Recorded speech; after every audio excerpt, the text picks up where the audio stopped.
दहेज बहू का नारियल से पत्तों से बना हुआ ढाबा।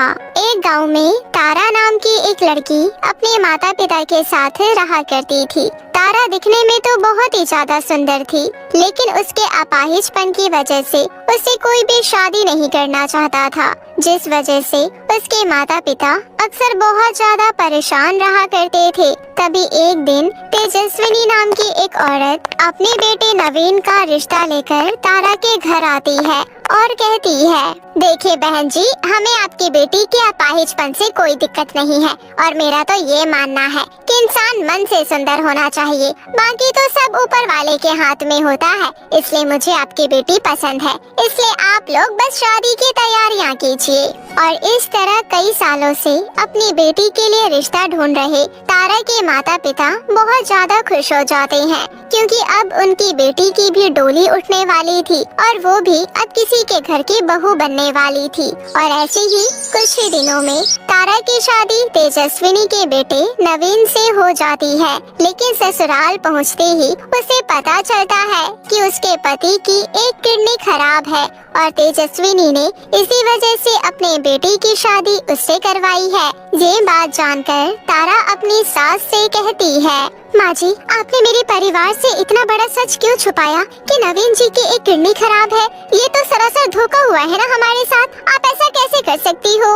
अरे कैसा धोखा? मैं तो तुझ जैसी लड़की को अपने घर की नौकरानी बनाना भी पसंद नहीं करूँगी, लेकिन फिर भी मैंने मजबूरी में आकर तुझे अपने घर की बहू बना लिया और तू मुझे ही धोखेबाज कह रही है। अरे शुक्र कर जो मैंने तुझे अपनी बहू बनाकर तेरे ऊपर और तेरे परिवार के ऊपर इतना बड़ा एहसान किया है, वरना तुझ जैसी अपाहिज लड़की से तो कोई भी शादी नहीं करता।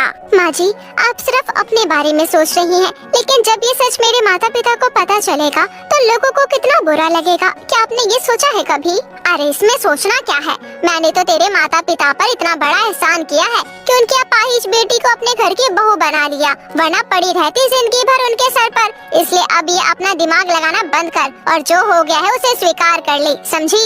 इतना कहकर तेजस्विनी वहाँ से चली जाती है। तभी नवीन तारा से कहता है, तारा, मैं मानता हूँ कि मेरी माँ ने तुमसे इतना बड़ा सच छुपाकर तुम्हारे साथ नाइंसाफी की है, लेकिन मेरी बात का यकीन करो, मैं इस बारे में कुछ भी नहीं जानता था और अगर मुझे जरा सा भी इस बारे में कुछ पता होता तो मैं कभी भी तुम्हें इस तरह अपनी पत्नी नहीं बनाता। अपने पति की आंखों में सच्चाई देखकर तारा के मन में नवीन के लिए प्यार की भावना जाग उठती है, क्योंकि नवीन एक बहुत ही अच्छा और शांत स्वभाव का इंसान था और उसे इस बारे में जरा सी भी भनक नहीं थी कि उसकी माँ ने उसकी शादी तारा से धोखे से करवाई है। इसलिए उसे ये बात जानकर बहुत बुरा लगता है और ऐसे ही नवीन एक ढाबे पर काम किया करता था। लेकिन एक दिन ढाबा बंद होने की वजह से नवीन का काम छूट जाता है और उसे दोबारा कहीं भी कोई काम नहीं मिलता, क्योंकि उसकी बीमार हालत की वजह से उसे कोई भी काम पर नहीं रखना चाहता था और इसी वजह से उसके घर की आर्थिक स्थिति दिन पर दिन बिगड़ने लगती है। तभी एक दिन तारा नवीन से कहती है, सुनिए जी, मैं सोच रही थी क्यों ना हम लोग पुराने वाले हाईवे के पास अपना एक ढाबा खोले। मैं उसमें अपने हाथों से स्वादिष्ट खाना बनाकर बेचा करूंगी और आपको तो पता है ना कि मैं कितना स्वादिष्ट खाना बनाती हूँ, तो क्यों ना मैं अपने इसी टैलेंट को अपनी रोजी रोटी का जरिया बना लूँ। तो क्या आप इस काम में मेरी मदद करेंगे? तारा, तुम्हारा आइडिया तो बहुत अच्छा है, लेकिन ढाबा बनाने और सामान खरीदने के लिए हमारे पास पैसे कहाँ है? उसकी चिंता आप मत करिए, मेरे पास उसके लिए भी एक तरकीब है, आप बस मेरा साथ दीजिए। इतना कहकर तारा अपने पति के साथ जाकर जंगल से ढेर सारे नारियल के पत्ते तोड़कर इकट्ठा कर लेती है और फिर दोनों पति पत्नी उन्हीं नारियल के पत्तों की मदद से अपना एक सुंदर सा ढाबा तैयार करते हैं, जिसमें उन्होंने सारी चीजें नारियल और नारियल के पत्तों से बनाई होती है और वो दिखने में बहुत ही ज्यादा सुंदर लग रहा होता है।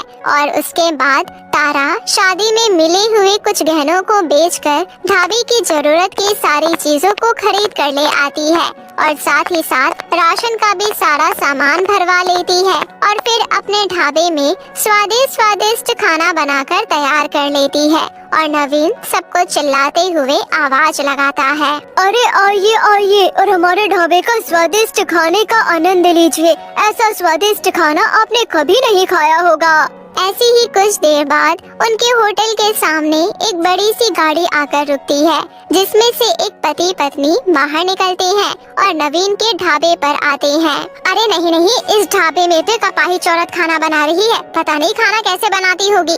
ऐसा करिए, आप यहाँ से चलिए, हम किसी और ढाबे पर खाना खा लेंगे। अरे ये तुम कैसी बातें कर रही हो भाग्यवान, तुम्हें पता है ना कि मुझे कितनी तेज भूख लग रही है और हमें कितनी देर बाद कोई ढाबा नजर आया है, क्योंकि इस पूरे हाईवे पर और कोई दूसरा ढाबा है ही नहीं, इसलिए जैसा मिल रहा है वैसा ही खा लो। और हेलो मैडम, तुम जल्दी से हमारे लिए गर्मा गर्म तंदूरी रोटी और मटर पनीर की सब्जी ले आओ और साथ में एक ठंडा लस्सी का गिलास भी, ठीक है? जी आप लोग बैठिए, मैं अभी लेकर आती हूँ। इतना कहकर तारा उन लोगों के लिए गर्मा गर्म तंदूरी रोटी और मटर पनीर की सब्जी लेकर आती है और उन्हें दे देती है, और नवीन उन लोगों के लिए ठंडा ठंडा लस्सी का गिलास लेकर आता है। तभी वो आदमी खाना खाकर कहता है, अरे वाह, तुमने तो बड़ा ही स्वादिष्ट खाना बनाया है, सच में मजा ही आ गया खाकर। क्यों नहीं भाई साहब, भले ही भगवान ने मेरी पत्नी को अपाहिज बनाया हो, लेकिन टैलेंट देने में कोई कमी नहीं छोड़ी है। ये बात तो तुमने बिल्कुल सही कही, तुम्हारी पत्नी के हाथों में तो सच में जादू है। इसलिए ये लो 500 रुपए तुम्हारे स्वादिष्ट खाने के और 500 हमारी तरफ से। और इस तरह पहले दिन अपनी कमाई होता देख नवीन और तारा बहुत ज्यादा खुश हो जाते हैं, और ऐसे ही धीरे धीरे उनके ढाबे के सामने और भी कई गाड़ियां रुकने लगती है। ऐसे ही एक दिन, अरे वाह भाई साहब, आपने तो अपना ढाबा बड़ा ही सुंदर तरीके से बनाया है, जहाँ देखो वहाँ सिर्फ नारियल के पत्ते और नारियल की ही बनी चीजें हैं। और जब मेरे बच्चों ने गाड़ी से आपके ढाबे को देखा तो वो लोग यहाँ आने की जिद करने लगे। तो जरा अब हमें भी अपने नारियल के पत्तों से बने ढाबे का स्वादिष्ट खाने का मजा तो चखाइए। क्यों नहीं भाई साहब, आपको हमारे ढाबे पर सिर्फ नारियल के पत्तों की ही चीज नहीं, बल्कि नारियल से बनी कुछ स्वादिष्ट चीज भी खाने को मिलेगी, क्योंकि मेरी पत्नी बहुत ही स्वादिष्ट नारियल के डिशेस बनाती है। अरे वाह, ये तो और भी अच्छी बात है, हम लोग नारियल के पत्तों के ढाबे में बैठकर नारियल से बनी हुई चीजें ही खाएंगे।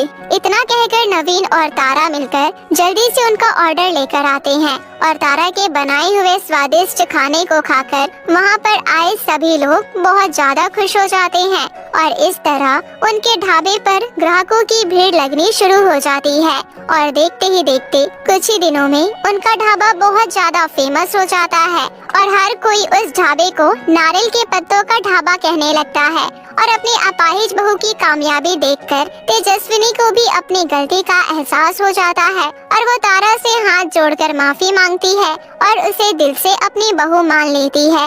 और इस तरह अपाहिज बहू का बनाया हुआ नारियल के पत्तों का ढाबा हर जगह मशहूर हो जाता है और खूब कमाई करने लगता है। और कुछ ही महीनों में तारा अपने पति का एक बहुत ही अच्छे हॉस्पिटल में इलाज करवाती है, जिसके बाद उसका पति ठीक हो जाता है, और अब उनके जिंदगी में किसी तरह की कोई कमी नहीं रहती है, और वो लोग एक साथ रहकर खुशी खुशी अपना जीवन बिताने लगते हैं। तो दोस्तों, कैसी लगी आपको मेरी ये जादुई कहानी? मुझे कमेंट करके जरूर बताएं। कहानी अच्छी लगी हो तो वीडियो को लाइक करके चैनल को सब्सक्राइब करना ना भूलें दोस्तों।